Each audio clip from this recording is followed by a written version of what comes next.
दादा भोलि भोट हो होइन, यो विषयबाट लिएर हजुरले अलिकति यहाँ जानकारी राख्नुहोस् न, के भन्न चाहनुहुन्छ यस विषयबाट लिएर? सबैभन्दा पहिला त है सम्पूर्णमै मेरो शुभेच्छा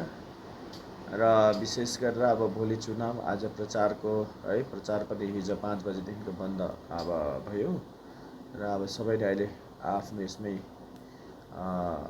व्यस्त छ र आफ्नो कतिवटा कुराहरू होइन भोलि अब पोलिङकोदेखि लिएर यो सबै कुराहरू हेर्ने त्यही अहिले व्यवस्थाहरू त्यही व्यस्त छ र सम्पूर्णमा यति नै भन्न चाहन्छौँ कि यसपालि एउटा अवसर हो यो 15 सालको है भ्रष्टाचारी सरकारलाई यहाँबाट अब तपाईको परिवर्तन गर्ने र सम्पूर्णलाई नै यही नै भन्न चाहन्छु, हजुरहरूले आफ्नो मत खसाल्नुभन्दा अगाडि एकदमै सोच विचार राख्नु होला। आफ्नो समाज र आफ्नो यो ठाउँको सुरक्षा र आफ्नो के अरे बङ्गाललाई समृद्ध र मजबुत बनाउनु, चियाबारीलाई बचाउन र जुन चाहिँ हाम्रो चियाबारीको जुन चाहिँ जमिनको अधिकारदेखिको लिएर न्यूनतम मजदुरीदेखिको लिएर हाम्रो यो भेगमा जुन चाहिँ समस्याहरू आजसम्म छन् त्यसको निवारण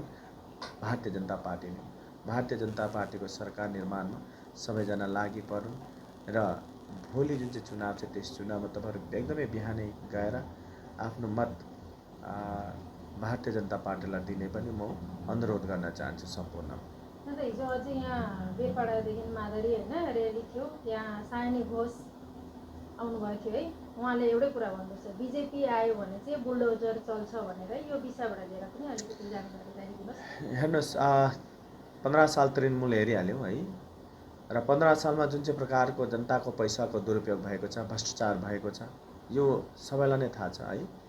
अब यहाँ जहाँसम्म बुलडोजरको कुरो छ नि, यहाँ बुलडोजर चाहिँ त्यो मान्छेहरूलाई लाग्छन् जसले चाहिँ आजसम्म जनताको पैसा खाएर बसेको छ। जसरी तपाईँको एउटा शिक्षा घोटालादेखिको लिएर है रासन घोटालादेखिको लिएर यसरी थुप्रो यस्तो स्क्यामहरू छन्। आज यहाँनिर भन्नुपर्दाखेरि आशा कर्मीदेखिको लिएर आज WBCS अफिसरसम्म